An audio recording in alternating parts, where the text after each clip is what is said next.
Malam ini Cikgu Hans akan berkongsi maklumat tentang bagaimana kita dapat mengurangkan ulat pemakan daun. Apakah itu ulat pemakan daun? Bagaimana kamu akan tahu ada ulat pemakan daun muncul di kebun anda? Ya, senang saja. You boleh tengok daun tanaman kamu ada banyak lubang-lubang kan? Ya, itu pokok tumbuh dengan subur, cantik. Tapi tak tahu kenapa saja kadang-kadang ada lubang pada itu daun. Adakah anda mempunyai masalah yang sama atau pernahkah kawan-kawan menghadapi masalah macam ini juga? Ya, sekarang mari kita sharekan online banking ini sekarang mengajak kawan-kawan yang suka menanam bersama belajar berkebun dengan Cikgu Hans pada malam ini. Jadi sekarang kita mempersilakan Cikgu Hans. Kita boleh memberikan tepukan yang kuat di depan kamera ya. Cikgu Hans mempersilakan. Wah, memang lama tak buat ini ya. Halo, selamat malam. Saudara-saudari, selamat datang ke bengkel Pekebun Cikgu Hans. Kami memang bersyukur ada saudara-saudari meluangkan masa untuk teman kami pada malam ini. Untuk pengetahuan anda, Baba telah menyebarkan kepentingan mengenai penanaman organik selama 10 tahun. Kami telah memberi banyak yuran dalam perjalanan ini. Dengan platform ini, kami berharap dapat berkongsi pengetahuan kami tentang penanaman organik. Sesiapa yang tanam di rumah bolehlah guna cara organik supaya ahli keluarga dapat makan dengan sihat dan selamat. Sesiapa yang sekarang berkebun di ladang besar, boleh start kurangkan baja atau racun kimia dulu. Start dari kurangkan separuh pun boleh, supaya hasil tanaman yang akan dibeli oleh saudara-saudari boleh dapat kurangkan sisa racunnya. Sebelum kami start bengkel ini, saya nak tanya satu soalan dulu. Okay, pernahkah anda tanam sehingga sayur berlubang-lubang macam ni?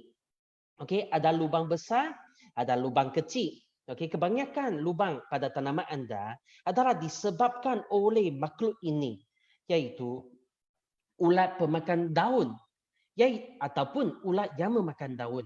Dia punya keywords adalah makan. Ada actionnya. Macam mana kami makan roti, atau makanan kami perlu buka mulut kan, dan gigit, dan kunyah, dan telan. Okay? Akhirnya, menyebabkan kesan lubang pada makanan. Sama dengan ulat tersebut. Ada setengah serangga perosa tidak makan, tapi dia hisap jus dalam daun. Itulah kami akan terangkan pada bengkel lain masa kelak. Melalui bengkel ini, kami berharap saudara-saudari dapat membezakan gejala gigitan ulat pemakan daun dan mengetahui cara-cara pencegahan ulat tersebut secara organik. Terdapat berbagai jenis ulat pemakan daun atau berbagai jenis serangga yang memakan daun. Contohnya ada ulat beluncas, ada siput, ada belalang dan lain-lain. Hari ini kami akan fokus pada serangga dalam keluarga Lepidopteran. Okay, Lepidopteran. Okay, ini scientific word, iaitu ulat yang menggesok, okay, mengesok. Okay, seperti ini. Ada apa? Jenis pertama, ulat beluncas, okay, atau anak-anak butterfly. Biasanya ulat beluncas atau itu butterfly akan aktif pada waktu siang. Bila ulat tadi menjadi besar, dia akan menjadi kupu-kupu atau English butterfly. Kelihatannya biasanya lebih cantik dan menarik.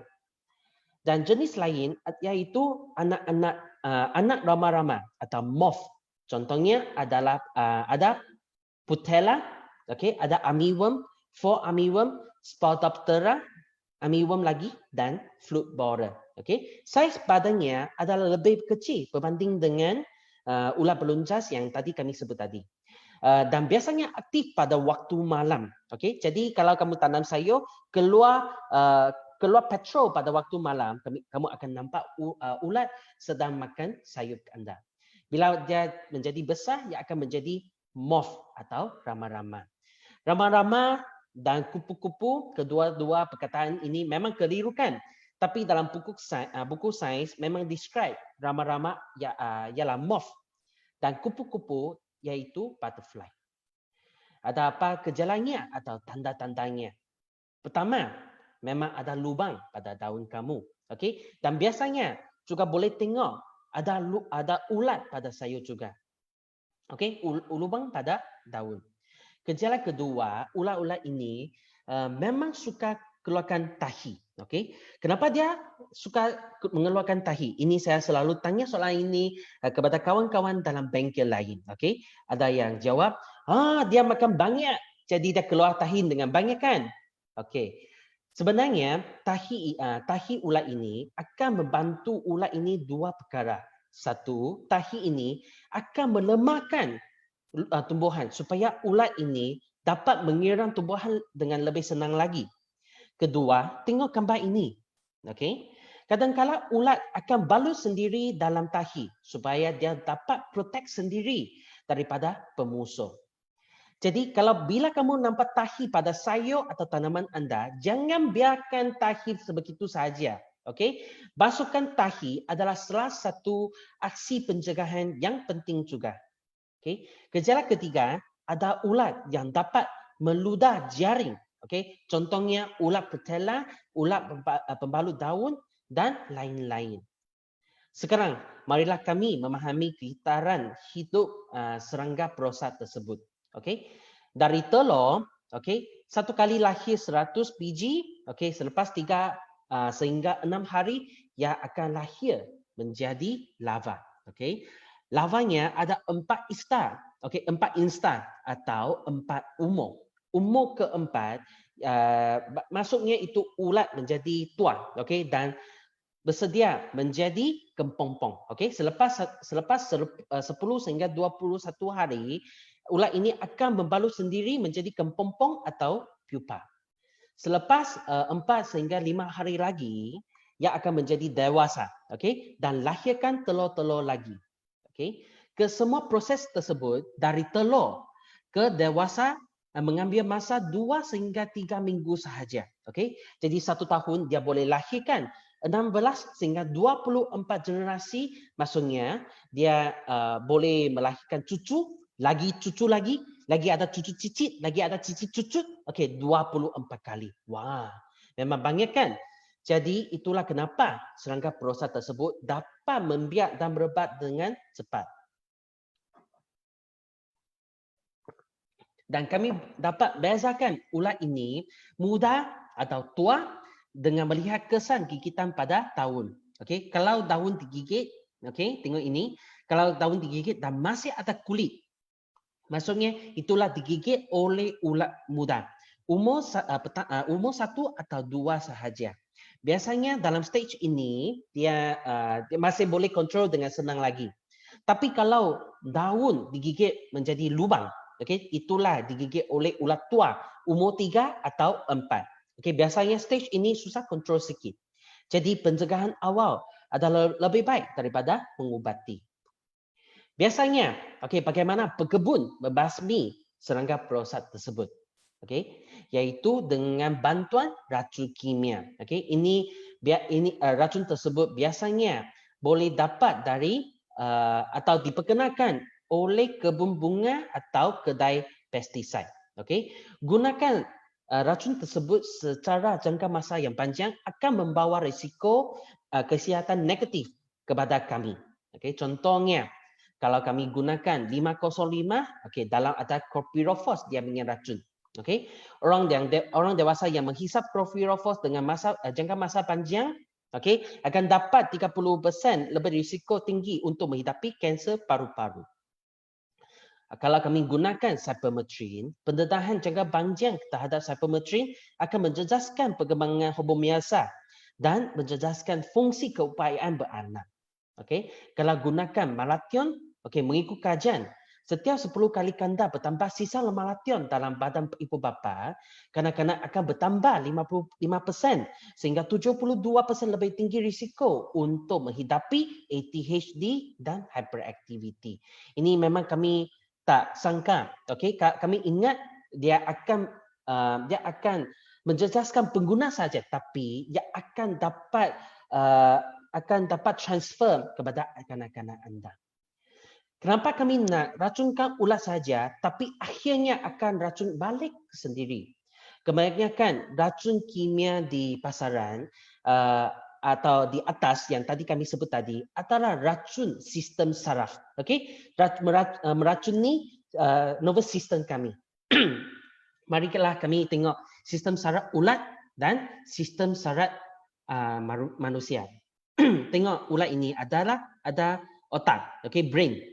Okey, manusia juga ada brain, otak, okey, dan juga ada tisu saraf, okey. Strukturnya adalah hampir sama, okey.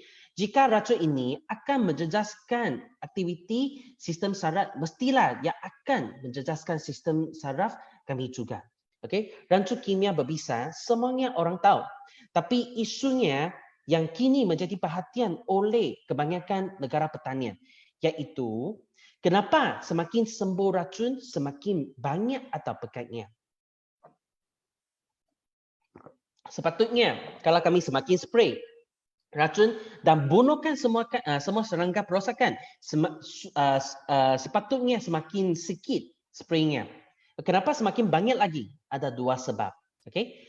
Sebab pertama, ketidakseimbangan ekosistem. Marilah kami bandingkan serangga perosak dan serangga berfaedah. Okay? Inilah ulat peluncas yang tadi kami sebut tadi. Okay? Dan inilah parasitoid wasp, satu jenis lebah yang wujud di Malaysia dan dapat melahirkan anak dalam badan ulat tersebut. Okay? Anaknya akan makan badan ulat peluncas. Okay? Tengok generasi 1 tahun. Setahun serangga perosak ini, ulat peluncas boleh melahirkan 24 generasi. Tapi untuk serangga berfaedah tersebut, dia boleh lahirkan 8 generasi 1 tahun sahaja. Okey? Kalau dari segi telur, bilangan telur, satu kali ulat beluncas dia boleh lahirkan 100 sehingga 200 biji telur. Tapi untuk parasitoid wasp dia hanya boleh lahirkan 20 sehingga 40 biji sahaja. Macam ni, siapa yang akan menang dalam jumlah atau bilangan populasinya? Memang serangga perosakan. Serangga perosak membiak lebih cepat daripada serangga berfaedah.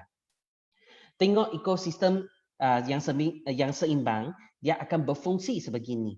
Okey, bila ulat mari, dia akan menarik serangga berfaedah. Contohnya ladybug, mari makan. Okey, ulat lebih banyak lagi, ladybug mari lebih banyak lagi. Macam ini bertambah, ladybug bertambah lagi. Sehingga ladybug makan banyak dan jumlah ulat perosak berkurang. Ladybug juga akan kurang kerana pergi tempat lain untuk cari makanan. Okey, sistem ekosistem yang seimbang macam ombak saja. Tengok ombak. Okey, bukan satu garisan tapi macam ombak.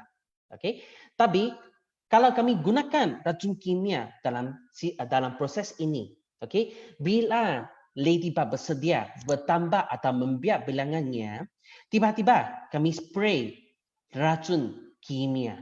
Okey, apa yang baik, apa yang tidak baik, semua dibunuh sekaligus. Okey, tadi kami faham serangga perosak dia boleh membiak dengan cepat kan? Okey, tanpa gangguan ladybug, itu ulat dapat makan banyak lagi dan membiak dengan cepat lagi. Okey, sekarang satu ladybug nampak mari lagi dan setia makan ulat ini. Tiba-tiba spray racun lagi kami. Okey, semua dibunuh lagi. Okey, serangga perosak, okey, akan membiak dengan cepat lagi. Serangga berfaedah seperti ladybug, dia tidak dapat membiak dengan cepat. Okey, untuk bekerja mengurangkan ulat perosak tersebut. Okey. Sebab kedua adalah itu kesan rintangan racun. Okey, contohnya ulat petala.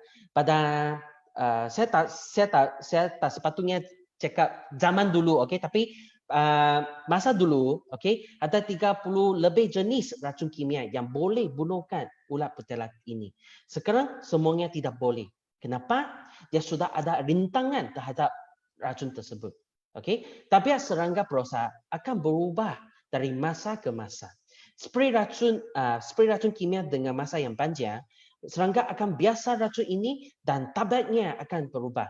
Ada yang boleh bersembunyi dan supaya tidak kena racun. Okey, ada yang boleh memberi isyarat kepada rakan mereka supaya boleh melarikan diri dengan cepat. Okey. Kedua, fisiologi organ dan metabolisme akan berubah atau mutasi ringan. Demi memastikan generasi mereka dapat diteruskan, mereka akan cuba mengubah struktur organ mereka sikit dengan sikit. Okey, macam ni kalau saya kena racun, bolehkah saya tebal kulit saya supaya racun tidak mudah diresap oleh badan saya? Atau boleh saya besarkan sayap saya supaya saya boleh lari dengan atau terbang dengan lebih cepat lagi?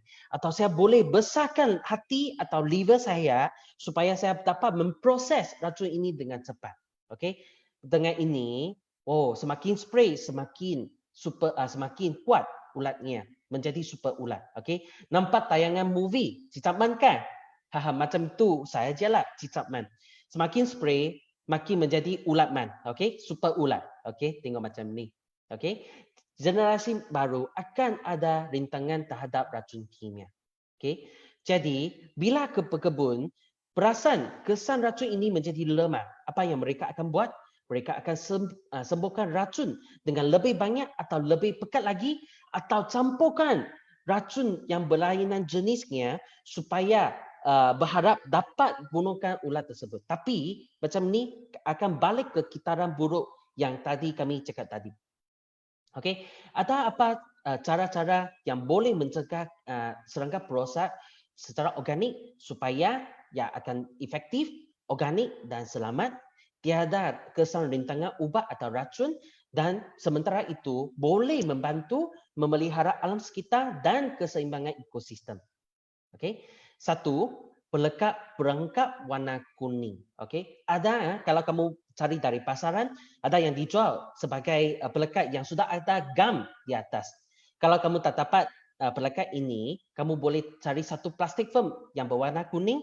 Okey, letak gam tikus. Okey, gam tikus mudah dicari di kedai hardware shop. Okey. Dan gantung pada atas tanaman. Macam ni pun boleh. Okey, ia dapat menarik serangga-serangga seperti ulat lombong, lalat putih, lalat buah, rama-rama. Biasanya ulat-ulat ini yang boleh terbang. Kebun organik dia guna macam inilah. Okey. Kalau kami sudah buat itu pelekat perangkap, okey, jangan gantung terlalu rendah kerana dia akan menarik serangga perosak pergi makan sayur saja.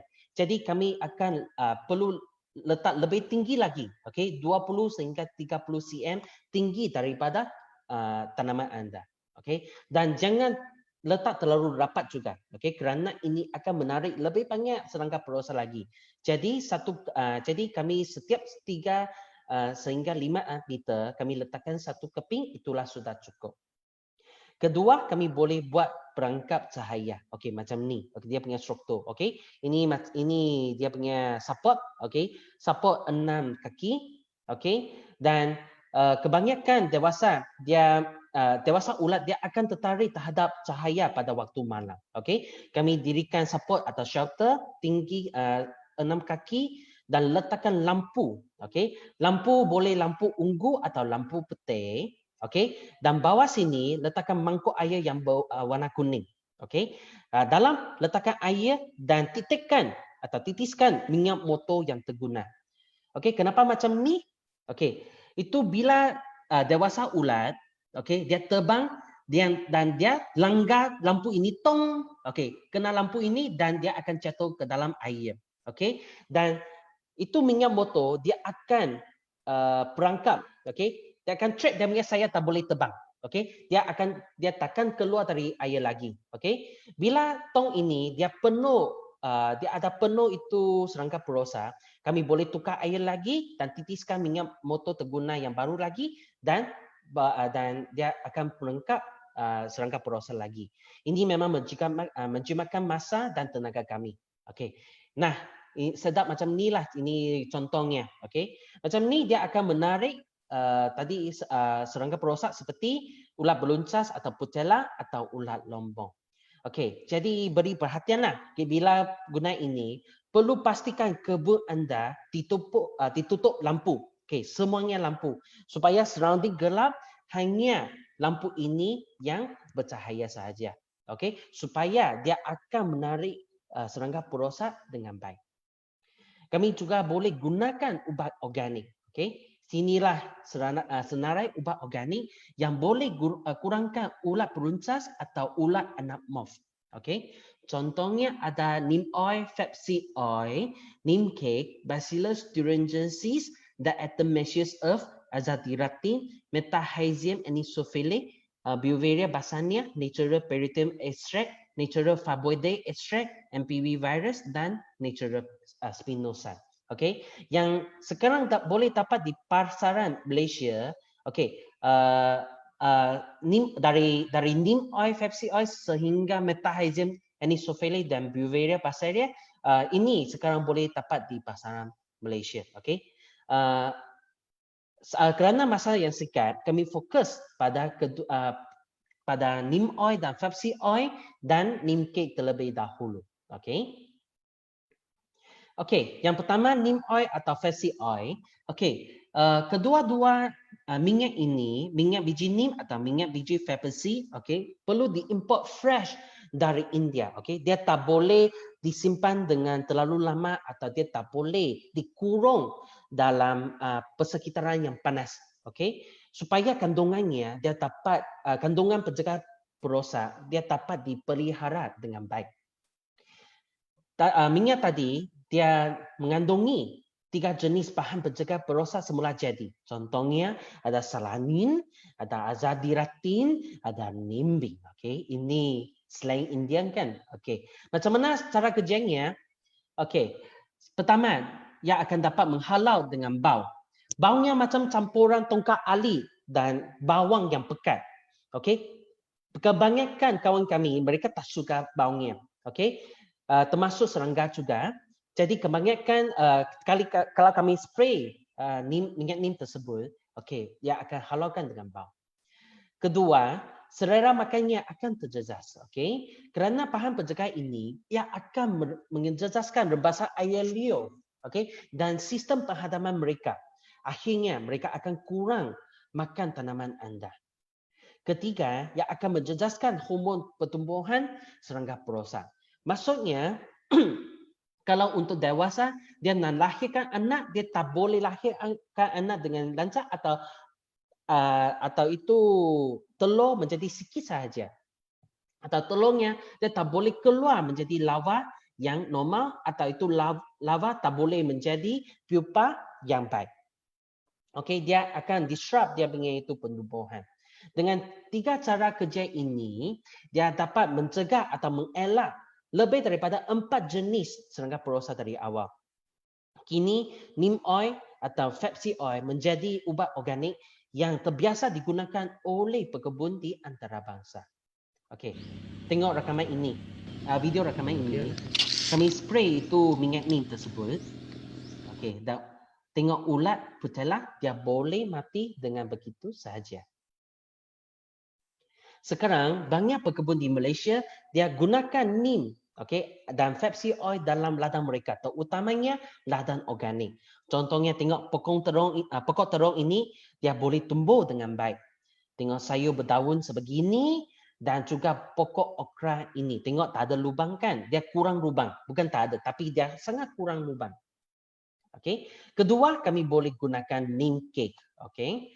Kedua, tadi kami ada cakap neem oil kan, dari biji pokok neem, dia keluarkan minyak neem dan dia ada sisa bijinya, okey, menjadi sisa neem atau neem cake, okey.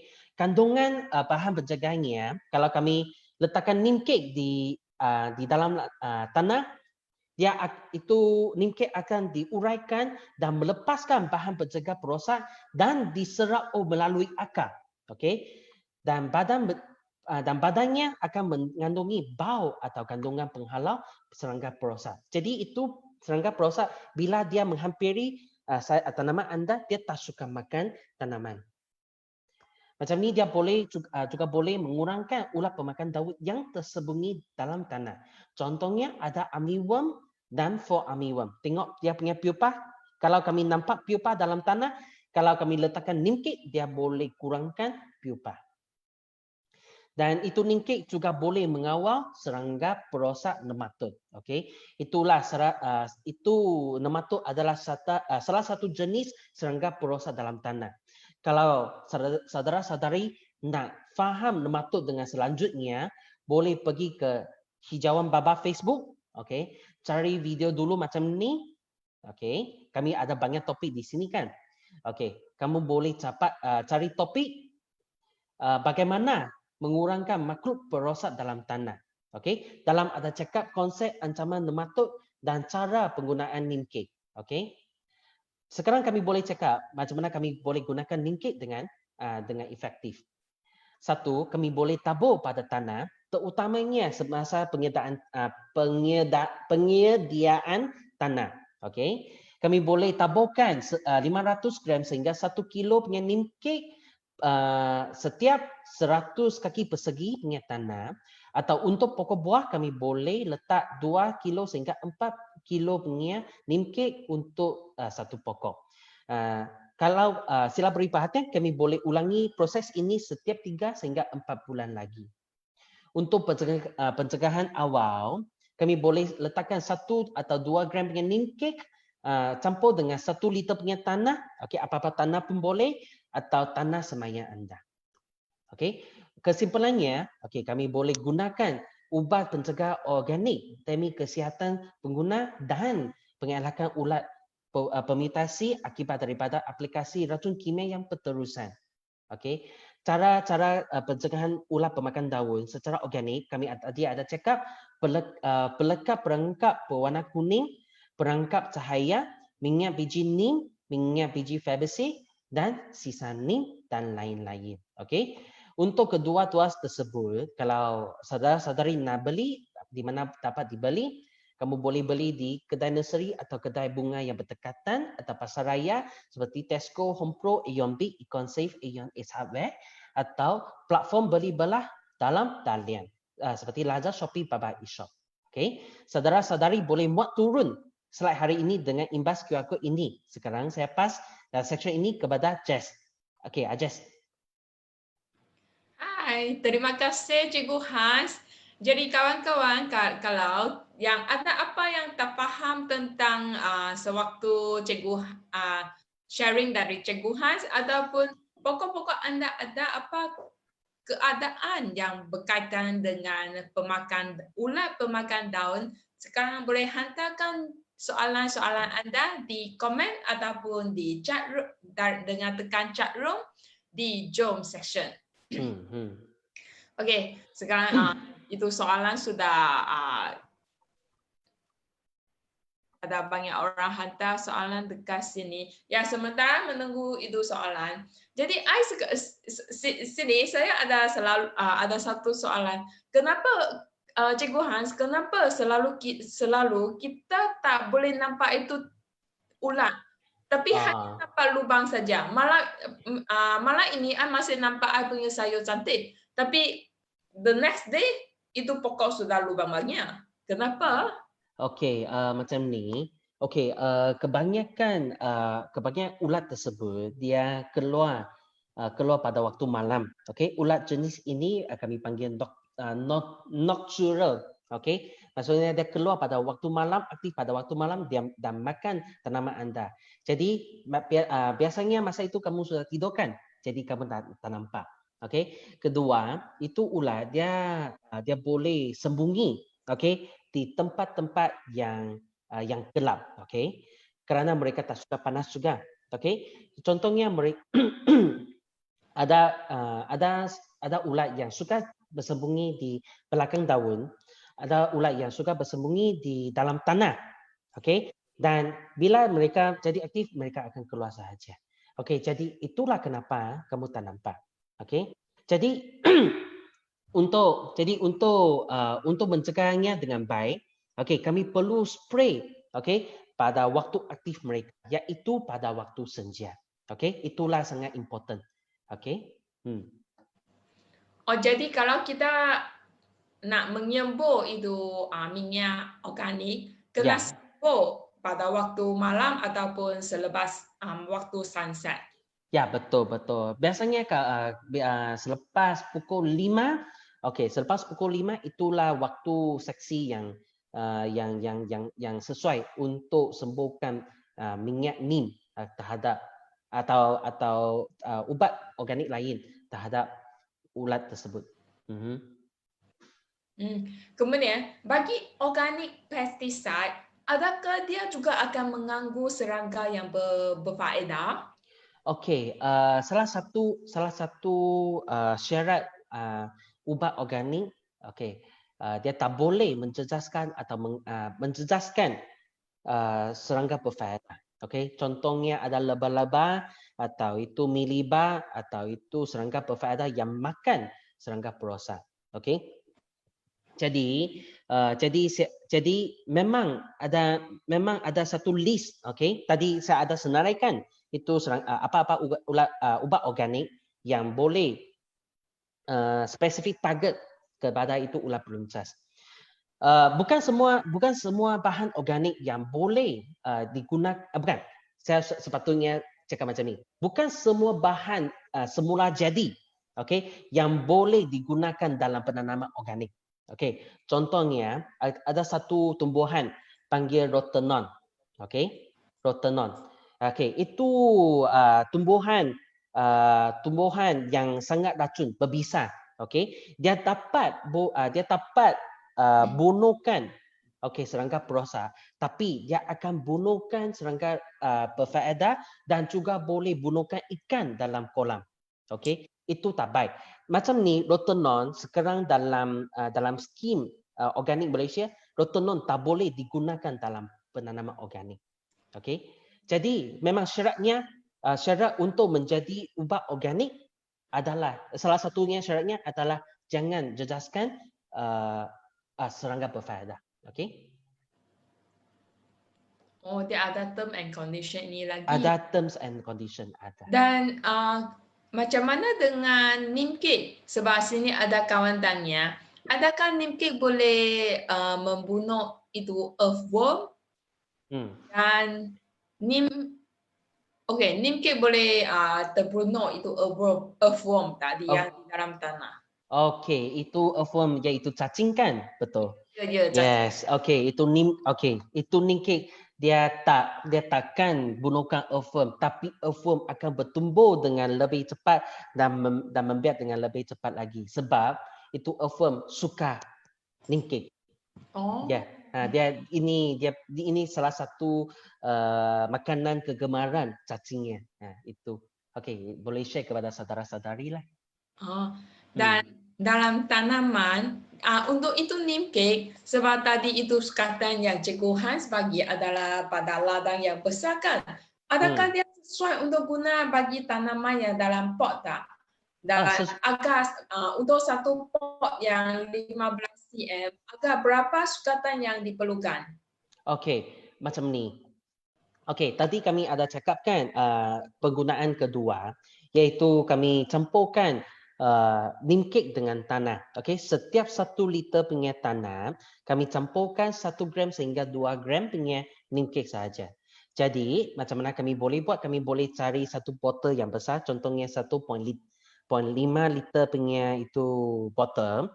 Okey, kami letakkan contohnya itu pot bersaiz diameter 15 cm. Okey, kami letakkan penuh dan sukat dalam itu dan sukat tengok berapa liter dalam botol itu.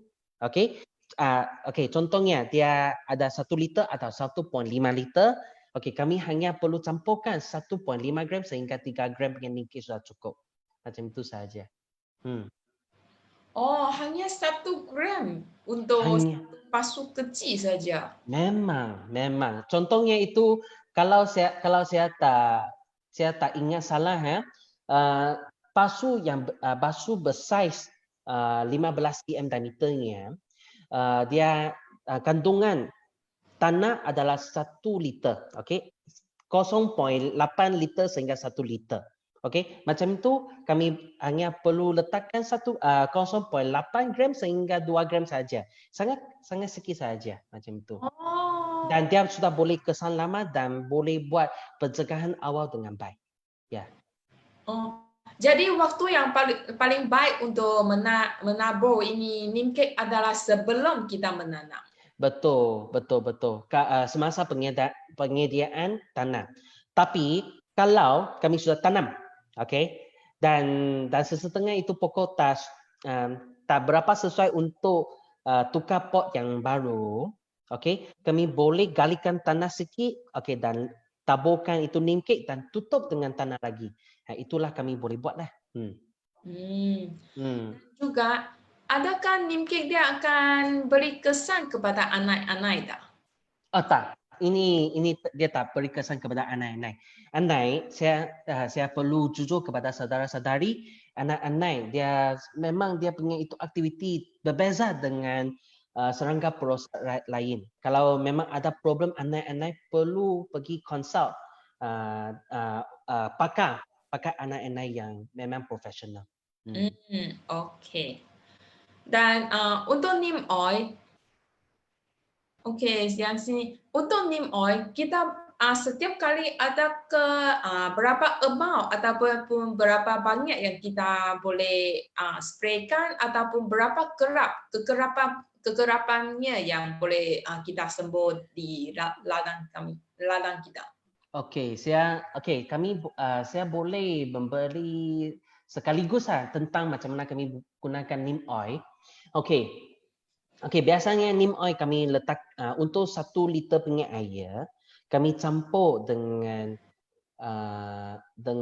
2 ml sehingga 4 ml punya neem oil. Okey, itu kadarnya. Okey. Kalau memang serius, kami memang campur kadar yang pekat. 4 ml campur dengan 1 liter punya air. Dan kami spray terbanyak sekali 1 minggu 2 kali sahaja.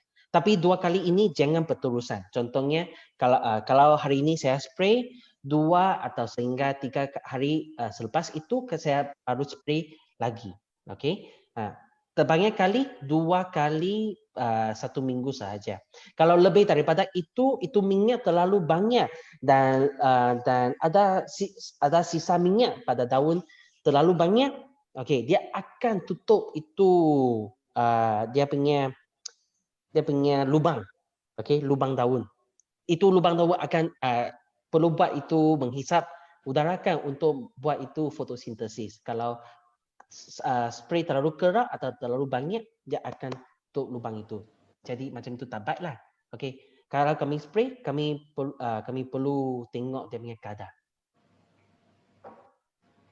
Ya, jadi maksudnya maksimum 2 kali dan untuk pencegahan maksudnya sebelum ada ulat-ulat 1 minggu 1 kali sudah memang sudah cukup. Ya, betul. Tentang ikut tu ratio ataupun kepekatan. Jadi sebelum kita beli neem oil, selalu cek dia, selalu baca dia punya kandungan. Sebab setiap brand yang lain, mereka punya kandungan ataupun mereka punya kepekatan mungkin adalah berlainan. Jadi sebelum kita campur dengan air, selalu baca dia punya kandungan dan dia punya aplikasi. Dan yang paling bagus adalah cek tengok adakah dia ada organic punya certification tak. Jadi kalau ada dengan ini itu certification, lagilah selamat kita guna di kebun-kebun kita. Sebab sayur memang kita tanam dan untuk keluarga-keluarga untuk keluarga yang makan. Okey. Dan sini ada dan saya nak cakap extra lagi. Okey, kalau memang saudara-saudari memang risau saya campur dengan air yang betul itu kadar tak betul di pasaran mereka sudah ada proses menjadi RTU atau ready to use. Okey, kamu boleh cari ready to use punya pack dan terus spray pada tumbuhan anda. Macam ni dia kesan juga baik juga. Jadi berapa hari lepas spray neem oil boleh kita tuaikan itu sayur? Oh, okey. Kalau kamu spray pada saat ini, saat ini ya, nanti kamu sudah boleh tuai. Kerana neem oil ini memang dia sangat selamat. Okey. Di negara lain mereka terus minum neem oil itu menjadi ubat mereka untuk mengubati sistem penghadapan mereka. Okey, ada problem. Okey, jadi memang kalau kamu spray, kalau kamu makan macam itu tak apa, memang selamat. Okey, tak ada kesan racun, tak ada sisa residu macam itu. Sebab tadi Cikgu Has ada bagi tahu kan, dia dalam kandungan ada salatin, ada apa, ada dua lagi, saya tak dapat ingat lah. Dia akan menjejaskan itu ulat bagi dia tak ada mood untuk makan kan. Adakah kalau saya termakan akan jejaskan saya punya digestion juga tak? Tak, itu dia tak jelaskan digestion, tapi mungkin dia punya bau, okey, dia punya bau, ada tongkat ali punya bau dan itu bawang punya bau. Kamu termakan, kamu rasa tak selesa saja, okey. Itulah saja. Tapi biasanya kita tak akan tuaikan kita punya sayur selepas sembuh lah. Jadi kalau you macam ini, you bajakan you punya neem oil saja. Jadi untuk neem oil sebab dia adalah semula jadi punya neem oil, jadi tak payah risaulah kalau sudah sembuh nak makan, cuci dengan air saja memang selamat dimakan. Dan ini adakah neem oil dia perlu disembur secara kabus ataupun basah? Oh, okey. Okey, saya untuk ini boleh spray secara kabus, sudah okey. Okey. So okey. Tapi memang perlu pastikan secara kabus dia boleh meliputi, okey, meliputi semua kawasan daun lah. Okey, itulah syaratnya. Okey, kalau kamu punya spray system, okey, kamu punya spray, dia dapat liputi dengan baik. Okey, jadi saya rasa boleh spray secara basah, okey, untuk memastikan keberkesanannya. Okey, tapi biasanya kalau spray karbo dan boleh meliputi seluruh daun anda, sudah okey. Dan juga satu peringatan, kalau you ada satu pokok, you sudah nampak ada ulat, you jangan sembuh satu pokok ini saja. Pokok yang di tepinya juga kena sembuh juga. Kalau tak ada, you sembuh ini saja, yang itu ulat dia akan pindah ke jiran-jiran yang lain, pokok-pokok yang lain. Betul. Oh, dan ada satu lagi. Okey, itu kami ada saudara-saudari message kepada kami cakap itu tanah ada ulat. Okey. Kadang-kala itu tanah ada ulat, macam mana kami boleh kurangkannya? Kami boleh spray itu neem oil pada tanah juga untuk kurangkan ulat tersebut. Macam itu. Oh, dan sini okey. Ada kawan yang tanya, minyak neem mentah kalau digunakan terlebih banyak, boleh membakar daun tak? Ya, boleh. Ya, memang. Kerana untuk apa-apa jenis minyak, kalau sembuh dengan kadar yang terlalu pekat, dia akan membakar tanaman anda. Okey. Jadi, kalau kami spray, jangan campur lebih daripada tadi saya cakap jangan campur lebih daripada 5 ml punya neem oil untuk setiap 1 liter punya air. Jangan campur lebih daripada kadar tersebut. Okey, kalau lebih daripada ini, dia mungkin akan menjadi pokok terbakar macam itu. Dan juga kalau kita guna itu minyak perosak organik yang berjenis minyak, selalu diperingatkan jangan sembuh ataupun jangan guna sewaktu itu matahari, sewaktu petang, semasa Waktu yang panas. Waktu yang panas. Yang terpanas, okey. Macam contohnya itu pukul 12 atau pukul 2 itu waktu sangat panas kan, jangan sembuh masa itu. Ya, sebab itu adalah jenis minyak kan. Kalau selepas you menggunakan itu minyak, dia akan dia akan tertinggal di atas daun. Jadi kalau you guna pada waktu panas, dia akan menarik itu panas matahari dan akan menyebabkan daun tanaman kita terbakar juga. Jadi selalu guna selepas waktu sunset. Betul, betul. Waktu yang banyak pentingnya. Wah, Jess memang berpengetahuan ya, saya rasa. I belajar dari Cikgu Hans juga. Setiap Cikgu Hans punya bengkel I ada di sini. Okey, dan ya Hazelin dia ada tanya tentang itu neem cake lagi. Jadi kalau kita pakai neem cake, sayur yang berdaun akan rasa lain tak? Okey, ini saya cakap Okey, tak saya takkan rasa pahit atau whatsoever. Okey, takkan. Okey, yang apa diserap, okey, kalau kami letak itu neem cake, yang apa diserap oleh tumbuhan bukan serap dia punya bau atau dia punya itu taste, not. Okey, dia serap dia punya itu kandungan penjaga proses saja. Okey. Itu lepas diserap dia menjadi transform menjadi bau, tak ada bau lagi. Okey. Itu saya boleh cakap lah. Takkan jelaskan enakan sayur anda tak. Okey. Jadi boleh lega hatilah. Okey. Dan bolehkah saya mix neem oil, dishwashing liquid, baking soda, cili padi untuk membunuh itu aphid dan serangga lain? Okey, boleh.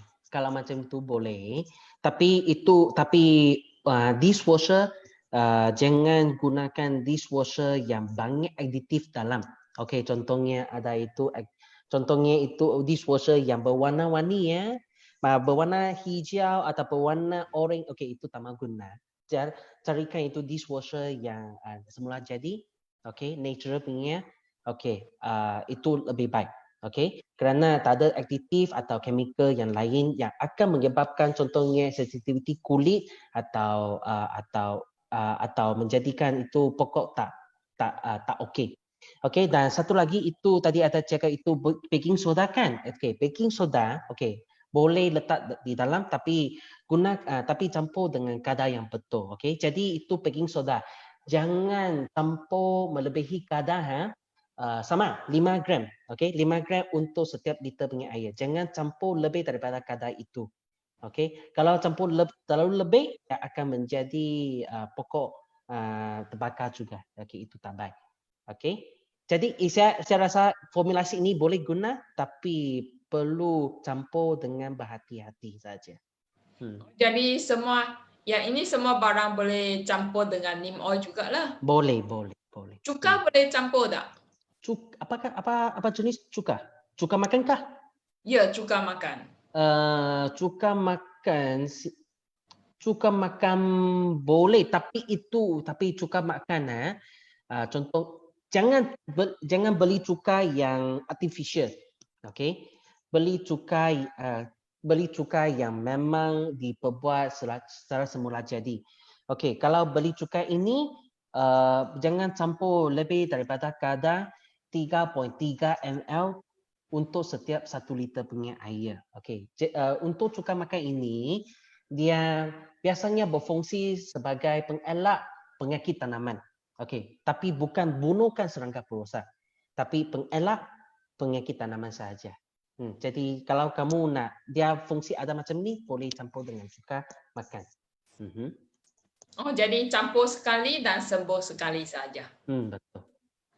Okey, dan sini ada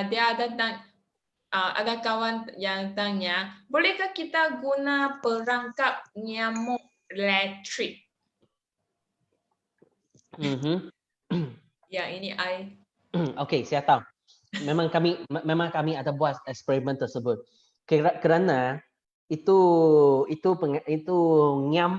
perangkap nyamuk ada lampu warna ungu kan? Okey.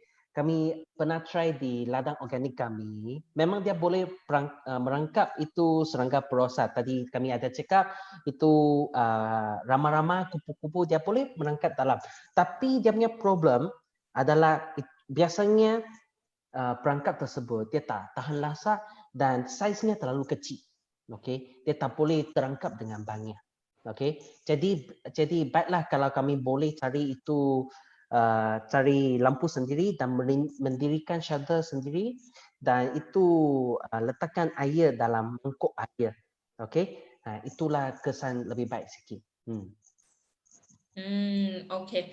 Dan adakah tadi tentang itu neem oil lah ha. Dia boleh campur dengan itu wood vinegar ataupun cuka kayu tak? Boleh, dia boleh campur dengan cuka kayu. Okey, jadi kalau campur dengan cuka kayu sama juga. Dia jangan campur cuka kayu jangan campur melebihi kadar 5 ml okey untuk setiap 1 liter punya air. Okey, jangan melebihi kadar itu. Oh, okey. Kemudian okey, sekarang adalah last punya question ha. Adakah neem cake boleh pakai untuk hydroponic dan sabut kelapa tak untuk fertigation system? Boleh, ini boleh. Sama tadi yang saya cakap, okey, itu hidroponik itu dia punya medium guna sabut kelapa kan. Okey, tengok berapa liter sabut kelapa tersebut. Contohnya kalau itu sabut kelapa ada 50 liter, okey, kami boleh campur dengan 50 gram dengan neem cake sehingga 100 gram dengan neem cake. Okey, untuk pencegahan awal. Dan ini baik untuk pertumbuhan awal seedling anda juga. Okey, dan sini ada kawan-kawan yang tanya, adakah Cikgu Hans ada Facebook page tak? Atau ada barang-barang tentang pot size size pasu yang baba. Jadi kalau ada Cikgu Hans punya Facebook, saudara-saudari boleh selalu follow kita Hijauan Baba. Jadi sebarang itu Facebook Live kami akan announce akan diumumkan di Facebook Live sini. Ya, Jadi betul. kalau kita punya event, ingat perlu tekan akan menyertai ataupun akan join. Jadi Facebook anda akan hantarkan reminder untuk saudara-saudari semasa kita ada sesi FB Live